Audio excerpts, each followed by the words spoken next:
শুক্লা দেবী তার একমাত্র ছেলে সিদ্ধার্থ ও বৌমা প্রীতিকে নিয়ে শহরে বাস করত।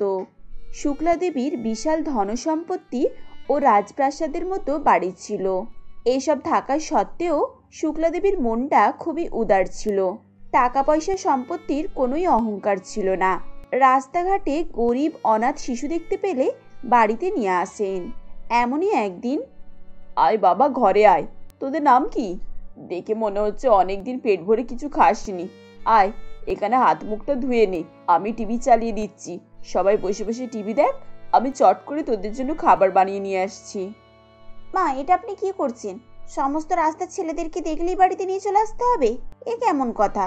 এরা তো অপরিষ্কার, ভালো করে স্নান করে না। দেখুন গায়ে কত নোংরা ময়লা গন্ধ বের হচ্ছে, যেখানে সেখানে পড়ে থাকে। তাদেরকে সব নিয়ে চলে আসতে হবে? হ্যাঁ, আমি ওদেরকে বাড়ি নিয়ে এসেছি ওদেরকে পেট ভরে খেতে দেব বলে। তারপর বিশ্রাম নিয়ে ওদের যখন মন চাইবে ওরা বাড়ি যাবে।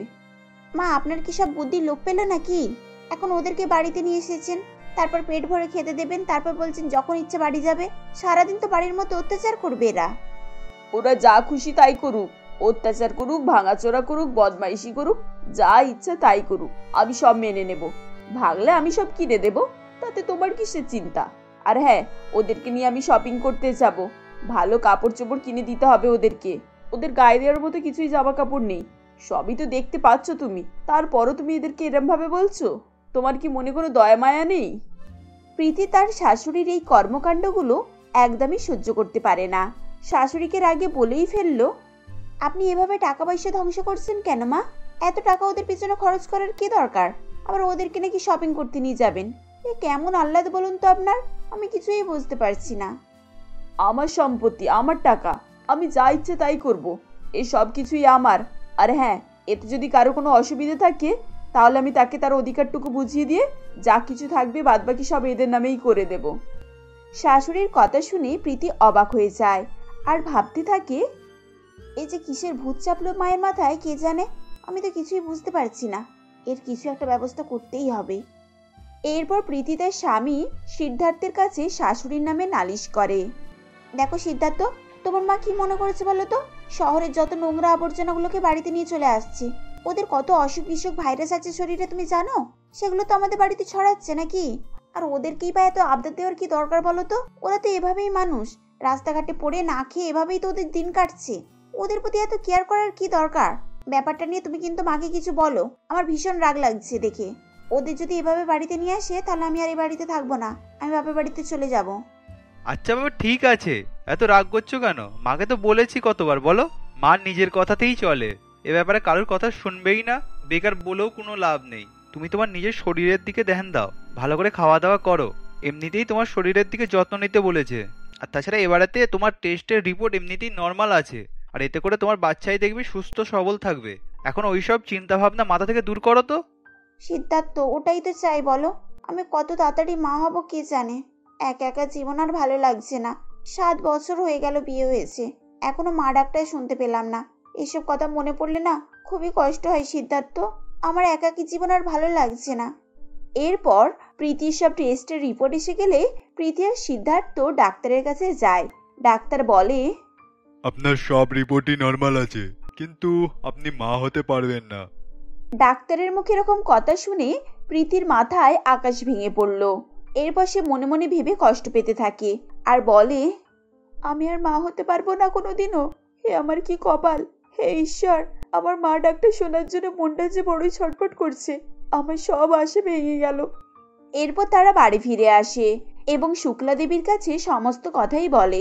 তখন শুক্লা দেবী বলেন, শোনো বৌমা, ডাক্তার যখন একথা বলেই দিয়েছে তাহলে আমার মতে বলে তুমি কোনো বাচ্চাকে দত্তক নাও। এমনিতেই এমন অনেক বাচ্চা আছে যারা জন্মের পর মা হারিয়েছে। সেই রকম কোনো বাচ্চাকে দত্তক নিলে তাহলে তুমি পরিপূর্ণ মা হতে পারবে, আর বাচ্চাও তার মাকে পাবে। প্রত্যেকটা মেয়েরই ইচ্ছা যে সে নিজে গর্ভধারণ করবে, কিন্তু সেই ইচ্ছা ভগবান আমার কাছ থেকে কেড়ে নিল। তাই বলে আমি দত্তক নেব? অন্যজনের বাচ্চাকে কেমন করে নিজের বাচ্চা বলে পরিচয় দেব? সে তো অন্যেরই বাচ্চা, আমার নয়। আমি তাকে যতই মানুষ করি না কেন, সে পরের বাচ্চাই থাকবে, আর এটা আমি একদম মেনে নিতে পারবো না। এভাবেও মা হওয়া যায় বৌমা। পৃথিবীতে অনেক অনেক নারী আছে যারা নিজে মা হতে পারে না, অন্যের বাচ্চাকে আশ্রম থেকে নিয়ে এসে মানুষ করেছে। তবুও তারা মা, বুঝেছো? আপনি বুঝতে পারছেন না মা আমার মনের অবস্থাটা। আপনি যতই বলুন না কেন, আমি দত্তক কোনো মতেই নেব না। আমার জায়গায় আপনি হলে আপনি বুঝতে পারতেন আমার কি মনের মধ্যে হচ্ছে। আপনি কি করে বুঝবেন? আপনি সব বুঝবেন না। আমি বুঝবো না? আমার থেকে ভালো তুমি বুঝবে বুঝি? আমি যে পরিস্থিতির মধ্যে কাটিয়ে এসেছি সেটা তুমি বুঝবে না। আমি এরকম ভাবেই মা হয়েছি। এ আপনি কি বলছেন মা? আপনার কথা আমি কিছুই বুঝতে পারছি না। এভাবেই মা হয়েছি মানে? তখন শুক্লা দেবী তার একমাত্র বৌমাকে জীবনের মা হওয়ার কাহিনী শোনাতে থাকে, কি করে শুক্লা দেবী মা হয়েছে। হ্যাঁ বৌমা, আমি একদিন তোমার মতোই হতাশ হয়ে পড়েছিলাম। ডাক্তার যখন আমাকেও বলেছিলেন আমি কোনোদিনও মা হতে পারবো না, তখন আমিও পাগলের মতো রাস্তায় রাস্তায় ঘুরে বেরিয়েছি। কি করব, কোথায় গেলে মা হতে পারবো। মা হবার জন্য ছটফট করেছি। ভগবানের এমন লীলা খেলা দেখো, ঠিক সেই সময় রাস্তার ধারে ডাস্টবিনে একটা সদ্যজাত শিশুকে কাঁদতে শুনতে পেলাম। তখনই আমি ছুটে গেলাম, গিয়ে দেখি সুন্দর ফুটফুটে চাঁদের মতো মুখখানা সাদা কাপড়ে জড়ানো রয়েছে। এসব কি বলছেন মা? আপনি তারপর কি করলেন? আপনি কি সেই বাচ্চাকে নিয়ে আসলেন, না সেখানে রেখে চলে আসলেন? তারপর ওই বাচ্চাটাকে আমি বুকের মধ্যে জড়িয়ে ধরে হাউ হাউ করে কাঁদতে থাকলাম। আনন্দে কাঁদছিলাম, কারণ ভগবান আমার কথা শুনে নিয়েছিলেন।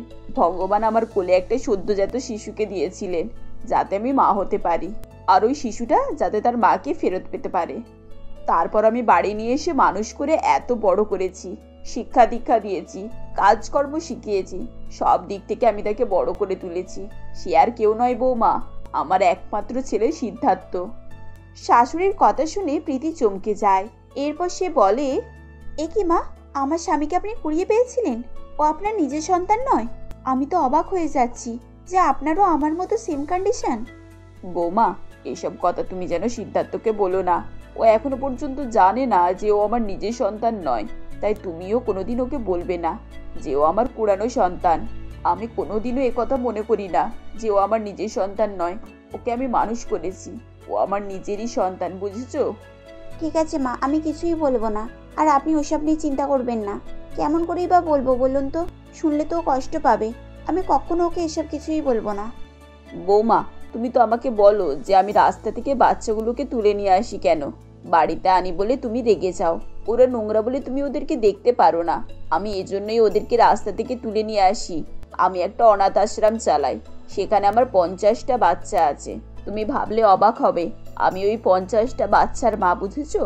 তাই তোমাকে বলছি তুমিও দত্তক নিয়ে নিজের সন্তানের মতো করে একটা মানুষ করো, দেখবে তুমিও কষ্টটা ভুলে যাবে। আপনি কি বলছেন মা? আপনার 50টা বাচ্চা? আপনি তাদেরকে মানুষ করছেন নাকি? ওই আপনি তো আমাদেরকে কোনোদিনও এই কথা বলেননি। তুমি কোনোদিনও আমার মনের কথা জানতে চাওনি, আজ তুমি তোমার দুঃখ বললে বলে তাই আমিও বললাম। আমার এই বাচ্চাগুলোকে দেখলে খুবই কষ্ট হয় বৌমা, তাই তো আমি এদের জন্য এত কিছু করি। আমরা একটা বাচ্চার জন্য ছটফট করছি, আর এই বাচ্চাগুলোকে দেখো, ওরা মা হারা হয়ে রাস্তায় রাস্তায় ঘুরে বেড়াচ্ছে, আর ওরা একটু আদর যত্ন পেতে চায়, আর তো কিছুই না। ওদেরকে ভালোবেসে দেখো বৌমা, তুমিও চির শান্তি পাবে। এরপর শাশুড়ির কথা শুনে প্রীতি সিদ্ধার্থকে বলে, সিদ্ধার্থ, আমি তো আর মা হতে পারবো না। ডাক্তার তো বলেই দিলেন। মায়ের অভাবটা কি করে পূরণ করি বলো তো? আরে বাবা, তুমি এত ভেঙে পড়ছো কেন? এখন তো ডিজিটাল যুগ, বাচ্চা নেবার হাজার এক পদ্ধতি আছে। তুমি কিছু চিন্তা করো না তো, আমি একটা ব্যবস্থা করছি, তুমি একটু ধৈর্য ধরো। সে তো অনেক টাকা সিদ্ধার্থ। তার থেকে আমরা যদি ওই টাকা দিয়ে গরিবের কোনো সদ্যজাত বাচ্চা কিনি, আমার মনে হয় সেটাই ভালো হবে। বাচ্চাটাও মা পাবে, আর গরিব দুঃখিনীরও টাকাটা কাজে লাগবে। আর তা না হলে চলো অনাথ আশ্রম থেকে বাচ্চা কিনে নিয়ে আসবো। তারাও তো মায়ের জন্য আকুল হয়ে থাকে। এরপর একদিন প্রীতি আর সিদ্ধার্থ বাচ্চার উদ্দেশ্যে বেরিয়ে পড়ে। হসপিটাল, নার্সিংহোম ঘোরাঘুরি করার পরও তারা কোথাও বাচ্চা পায় না। এরপর অনাথ আশ্রমে যায়, সেখানেও কোনো বাচ্চা তাদের ভাগ্যে মেলে না। এমনই সময় রাস্তা ধারে ঘুরতে ঘুরতে তাদের ভাগ্যে সিদ্ধার্থের মতোই রাস্তায় পড়ে থাকা একটা বাচ্চা জোটে। সিদ্ধার্থ, তুমি শুনতে পাচ্ছ? আমি একটা বাচ্চার কান্নার আওয়াজ শুনতে পাচ্ছি। এই তো ওখান থেকে বেরোচ্ছে। ওই গাছটার পাশে গিয়ে দেখি চলো তো। মনে হয় ওখানে কেউ বাচ্চা ফেলে রেখে গেছে। তুমি ঠিক বলেছো প্রীতি, এই তো এখানেই একটা বাচ্চা পড়ে পড়ে কাঁদছে। মনে হচ্ছে ওকে কেউ ফেলে দিয়ে গেছে। চলো আমরাই ওই বাচ্চাটাকে তুলে নিয়ে বাড়ি নিয়ে যাই। ওকে আজ থেকে আমরা লালন পালন করে বড় করে তুলবো। আজ থেকে ও আমাদেরই বাচ্চা। এরপর প্রীতি ও সিদ্ধার্থ বাচ্চাটাকে বাড়ি নিয়ে চলে আসে। শুক্লা দেবী দেখে খুবই খুশি হয়ে যায় আর মনে মনে ভাবেন, তোমাদেরও ঠিক আমার মতোই ভাগ্য হলো। আমারও কুড়িয়ে পাওয়া বাচ্চা, আর তোমাদেরও সেই কুড়িয়ে পাওয়া বাচ্চা। ভগবান তোমাদের কপাল আমার মতো করেই পাঠিয়েছে। এরপর প্রীতি আর সিদ্ধার্থ খুবই খুশি হয়ে যায়। তখন তার মায়ের কাছে ছুটে এসে বাচ্চার নাম রাখার জন্য বলেন। শুক্লা দেবী তখন বুক ভরা আনন্দ নিয়ে নাম রাখলেন উজ্জ্বল, আর বলেন, ভগবান যেন তোর ভাগ্যটাকে উজ্জ্বল করে, ঠিক তোর বাবার মতো। এরপর তারা আনন্দে জীবনযাপন করতে থাকে এবং মায়ের দুঃখ চিরকালের মতো মুছে ফেলে। শুক্লা দেবী আজ বড়ই গর্বিত। আজ তার মতোই কোনো মাহারা ছেলেকে নিয়ে এসে তার ছেলে বৌমা মানুষ করছে।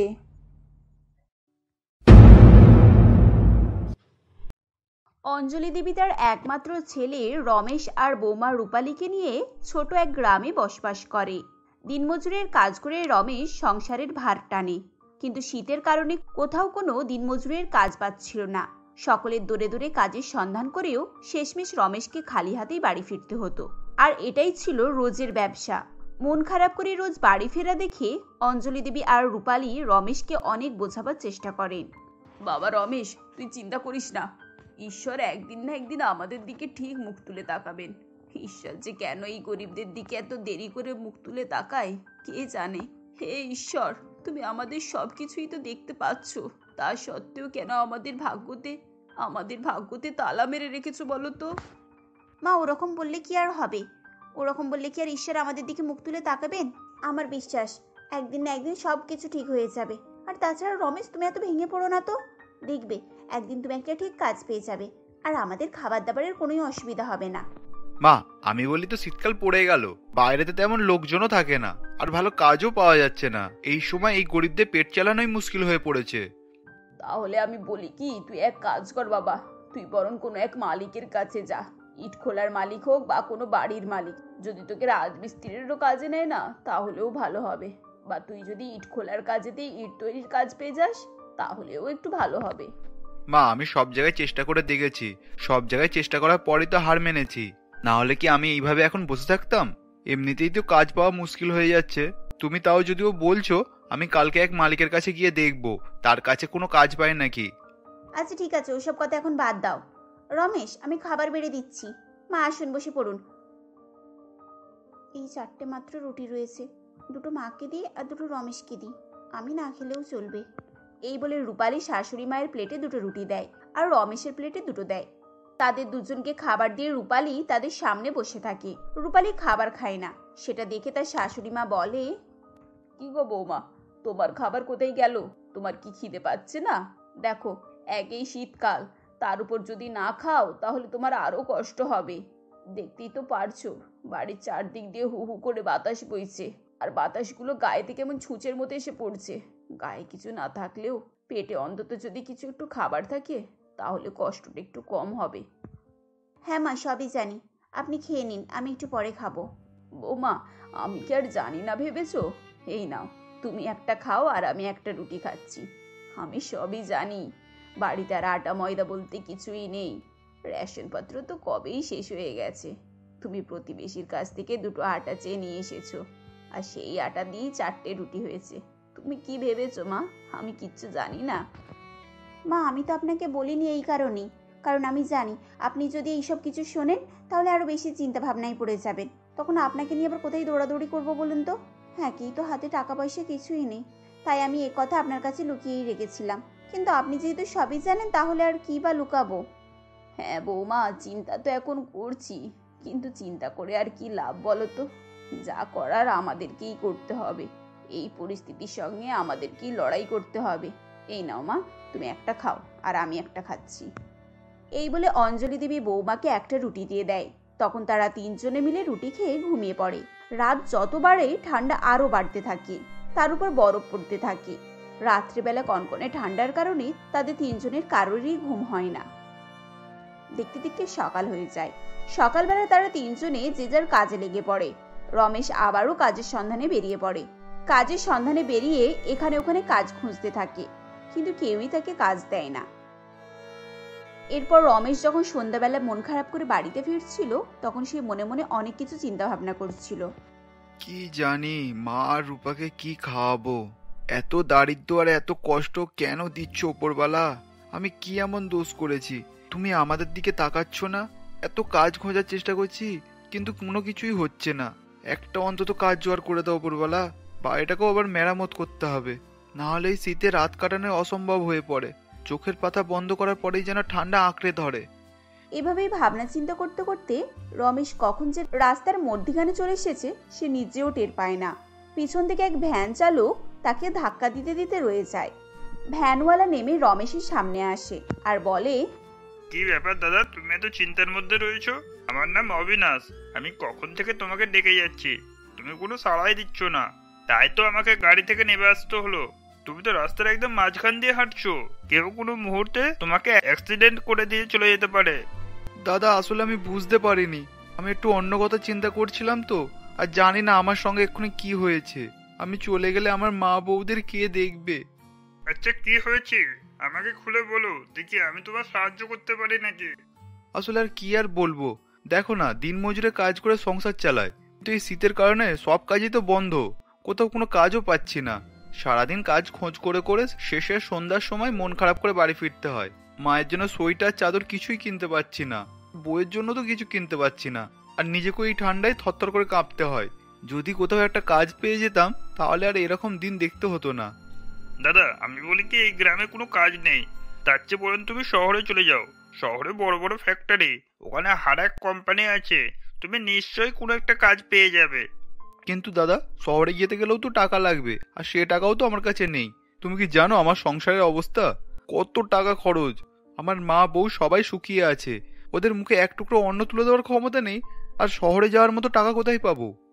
আরে বাবা, এত চিন্তা করার কি আছে, আমি তোমাকে টাকা দেব, তুমি ওই টাকা দিয়ে শহরে যাবে। যদি তুমি ওখানে ভালো একটা কাজ পেয়ে যাও, তারপরে যখন তুমি বাড়ি আসবে তখন আমার নয় টাকাটা দিয়ে দেবে। সত্যি তুমি আমাকে টাকা দেবে? তোমাকে অনেক অনেক ধন্যবাদ দাদা। আজকাল এরকম মানুষ পাওয়াই অনেক কঠিন। তোমাদের মতো মানুষ এখনো আছে বলে তো এই পৃথিবীটা এখনো ভালোভাবে চলছে। এই বলে রমেশ চুপ করে যায়। তারপর অবিনাশ তার পকেট থেকে কিছু টাকা বার করে দেয়। সেই টাকা নিয়ে রমেশ খুশি মনে বাড়ির দিকে এগিয়ে আসে। বাড়িতে আসার পর রমেশ অঞ্জলি দেবী আর রূপালীকে সমস্ত ঘটনা খুলে বলে। মা, কালকে আমি সকালবেলা উঠে বাড়িটা যেমন হোক করে মেরামত করে দেব, তারপর না হলে আমি শহরের উদ্দেশ্যে রওনা দেব। আর তুমি আর রূপালী ভালোভাবে থেকো, আমি ওখান থেকে তোমাদের জন্য টাকা পাঠাবো। তার এই কথা শুনে সকলেই খুব খুশি হয়ে যায়। তারপর অঞ্জলি দেবী বলে, কিন্তু বাবা, তুই যদি চলে যাস তাহলে এখানে আমরা কোথায় থাকবো? দেখতেই তো পাচ্ছিস বাড়ির এই অবস্থা। তুই কি আমাদের বাড়িটা মেরামত করে দিতে পারবি না? এখানে আমাদের নিয়ে তোমাকে চিন্তা করতে হবে না, তুমি তোমার নিজের যত্ন নিও, ঠিকঠাকভাবে খাওয়া দাওয়া করো, আর হ্যাঁ, আমাদের যেন ভুলে যেও না। সেদিন তারা খাবার না খেয়েই তিনজন মিলে ঘুমিয়ে পড়ে। কিন্তু কনকনে শীতের রাতে তাদের চোখে ঘুম ছিল না, কারণ বাড়িটা পুরোপুরি ফাঁকা ধু ধু করছিল। এরকম ভাবেই দেখতে দেখতে সকাল হয়ে যায়। সকালবেলা রমেশ যেমন তেমন করে বাড়িটাকে একটু মেরামত করে ফেলে। এরপর সে শহরের উদ্দেশ্যে রওনা দেয়। এইদিকে তারা শাশুড়ি বৌমা ছেলেকে বিদায় জানায়, তারপর নিজেদের কাজে ব্যস্ত হয়ে যায়। দেখতে দেখতে বেশ কয়েকদিন কেটে যায়, কিন্তু রমেশের কোনো পাত্তা ছিল না। টাকা পাঠানো তো দূরের কথা, তার কোনো খবরও পাওয়া যাচ্ছিল না। এদিকে তারা শাশুড়ি বৌমার কতদিনই বা না খেয়ে থাকবে, তাই তারা দুজনে মিলে কাজের সন্ধানে বেরিয়ে পড়ে। বৌমা, এতদিন হয়ে গেল, আমাদের আর বসে থেকে লাভ নেই মা, চলো আমরাও বেরিয়ে পড়ি কাজের সন্ধানে, না হলে যে আমাদেরকে না খেতে পেয়ে মরতে হবে। হ্যাঁ মা, আপনি ঠিকই বলেছেন। আমি ভাবছি একটা লেপের ফ্যাক্টরিতে যাব, যেখানে অনেক লেপ তৈরি হয়, কারণ এই শীতের সাথে তো হচ্ছে লেপই, সকলেই লেপ কিনবে, তাই এখন লেপের ব্যবসা অনেক হবে। একটা ফ্যাক্টরিতে গেলে ওখানে আমরা কাজ ঠিক পেয়ে যাব। রূপালীর কথা তার শাশুড়ি মার ঠিক বলেই মনে হয়। তখন তারা দুজন মিলে একটা লেপের ফ্যাক্টরিতে যায়। সেখানে গিয়ে চারপাশে দেখে অনেক লেপ তৈরি হচ্ছে। তারা দুজনে মিলে যখন কাজের কথা বলে তখন ম্যানেজার বাবু বলে, দেখো, আমাদের এখানে তো সকলেই কাজে ফিরে এসেছে, আর যদি কোনো ফাঁকা থাকে তা আপনাকে আমি খবর দেব। আপনারা এখন যেতে পারেন, আসলে আমাদের এখানে এখন কোনো ফাঁকা নেই। ম্যানেজার বাবুর মুখের এই কথা শুনে তারা সেখান থেকে মন খারাপ করেই বাইরে চলে আসে। বাইরে এসে দেখে এক জায়গায় অনেক খারাপ তুলো জড়ো করা রয়েছে। সেগুলো দেখে রূপালী ম্যানেজার বাবুকে বলে, বলছি ম্যানেজার বাবু, এগুলো কি আপনারা নেবেন? আর মানে এগুলো খারাপ তুলো তো, তাই বলছিলাম আর কি। না না, আমরা এখন এগুলো নেব না। এক্ষুনি লরি আসবে আর লরি করে এগুলো চলে যাবে, কারণ এগুলো আমরা বাদ দিয়ে দিয়েছি। আমি বলছি যদি আপনি কিছু না মনে করেন তাহলে কি এই তুলোগুলো আমরা বাড়ি নিয়ে যেতে পারি? ঠিক আছে, এই তুলোগুলো তো আমরা এমনিতেই কাজে লাগাতে পারবো না। আপনারা যদি নিয়ে যেতে চান তাহলে নিয়ে যান, নিয়ে গিয়ে দেখুন কোনো কাজে লাগাতে পারেন নাকি। বৌমাটা আবার এই খারাপ তুলোগুলো নিয়ে কি করবে কে জানে। একই ঠান্ডা, আমি আর দাঁড়াতে পারছি না। আবার বৌমা খারাপ তুলোগুলোকে নেবে বলে এখানে দাঁড়িয়ে পড়লো। বৌমা, এগুলো নিয়ে কি করবে মা তুমি? মা, আপনি বুঝতে পারছেন না, এগুলো তো অতটাও খারাপ নয়। আমরা যদি এই তুলোগুলোকে বাড়িতে নিয়ে যাই আর ভালো করে লেপের মতন করে উপরে কাপড় দিয়ে সেলাই করি তাহলে একদম নতুন লেপ হয়ে যাবে। আর ওই রকম ভাবে বেশ কিছুটা তৈরিও করে আমরা বিক্রি করতে পারবো। এখন তো শীতকাল, সবাই নিয়ে নেবে। বাহ বৌমা, তুমি কথাটা কিন্তু বেশ মন্দ বলেছো। ঠিকই বলেছো, নিয়ে নাও নিয়ে নাও, সব নিয়ে নাও। ম্যানেজার বাবুর মুখে এই কথা শুনে অঞ্জলি দেবী আর রূপালী অনেক তুলো সেখান থেকে নিয়ে চলে আসে। এরপর তারা বাড়িতে এসে দুই শাশুড়ি বৌমা মিলে তুলোগুলোকে জড়ো করে ভালো করে পরিষ্কার করে এবং একটা বড় শাড়িকে সেটাকে সেলাই করে একদম বড় লেপের মতো বানিয়ে ফেলে। সেগুলোর মধ্যেও তুলো ভরে দেয়। এরপর সেটা একটা মোটা লেপে পরিণত হয়। বাহ বৌমা, সত্যি মানতে হবে তোমার বুদ্ধি আছে। এই কম্বলগুলোকে বিক্রি করে আমরা বেশ কিছু টাকা রোজগার করতে পারবো। সকাল থেকে রাত পর্যন্ত অঞ্জলি দেবী আর রূপালী বেশ কিছু কম্বল তৈরি করে ফেলে। পরের দিন সকালবেলা তারা দুই শাশুড়ি বৌমা মিলে সেগুলোকে নিয়ে বাজারে বিক্রি করতে বসে পড়ে। দুদিন হয়ে যায়, তাদের থেকে কেউই কম্বল নিতে আসছিল না। কিন্তু দ্বিতীয় দিনের মাথায় একজন ব্যক্তি কম্বল নিতে আসে। খুব কম কম টাকাতেই কিনে নিয়ে যায়। সেই কম্বল বাড়িতে নিয়ে গিয়ে সে রাত্রিবেলা গায়ে দিয়ে ঘুমায়। কম্বলের গরম তার খুবই ভালো লেগে যায়। সেই কারণে সে আরো কিছু কম্বল কিনে নেবে বলে যায়। সেই ব্যক্তির হাতে কম্বল দেখে তার কিছু পাড়া প্রতিবেশী তাকে জিজ্ঞাসা করে, আর তারাও সেই ব্যক্তির সঙ্গে কম্বল কিনতে শাশুড়ি বৌমার কাছে যায়।